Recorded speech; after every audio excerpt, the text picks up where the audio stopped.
Hi, Mike's Carburetor Parts. Uh, let's talk about why my Carter BBS carburetor is flooding. Now, what is flooding? Flooding is when you're getting too much fuel in the float bowl and it's flowing out of the carburetor when you don't want it to. So it could be flowing out through the top of the accelerator pump hole here. It could be coming out of the vent.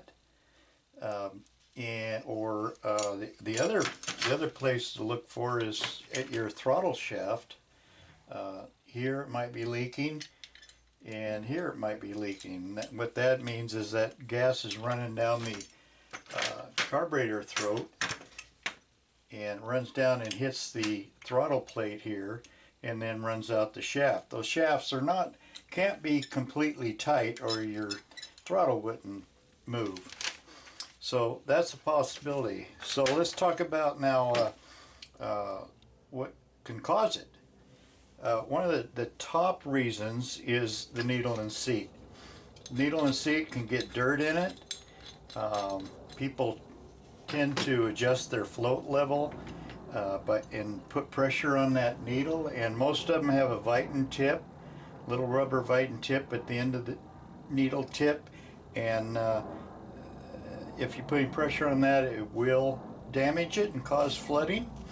Now the way to test flooding is on this one. You're going to have to turn it upside down so the float comes up against the needle, and that closes it, and then blow in through the inlet here, and you should get little to no air going through. If you do, then you probably need to change the needle and seat.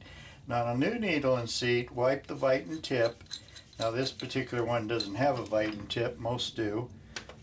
Wipe it off here to get any manufacturer residue off of it before you put it in. And okay, the next thing to check for is float leaking. And while I'm thinking about it, float level probably is not the problem unless the level was hugely off. Otherwise, it's not, eighth of an inch. Ain't gonna make it flood. Maybe run rich, but not flood. All right, so here's the float, and don't adjust floats at the solder points; they'll crack and leak. But what you want to do is heat up some water just prior to boiling, immerse the float in, and if you see any bubbles, then your float's leaking. Also, you can shake it and see if there's any fuel in it. So that's how you test the float. And the other thing that could cause it is when it's in here, check your float, make sure when it goes up and down it's not binding. Maybe your float pin is worn so bad. Let's see, the other thing is are they hitting the side? Now you see how these are fitting pretty close to the sides. So make sure it's not rubbing on the sides, and if they are, and they should both be equal, by the way, bend it right here, right there, so that they're not hitting the sides. Make sure they're centered, and they both should be the same level, by the way. The other thing that can make it flood is too much pressure in the fuel pump. Now, new fuel pumps are especially suspect.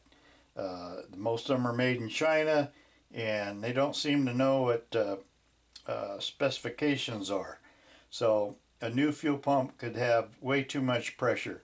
I don't know what it is exactly on this one. Look it up in your motor's manual for your vehicle to see what it is, but I'm thinking 4 pounds to 4.5 is probably about right for this one.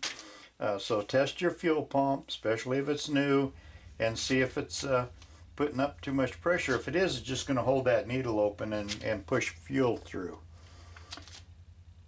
Also, on a new fuel pump, if you decide it is putting out too much pressure, then you might want to think about installing a regulator between the fuel pump and the carburetor.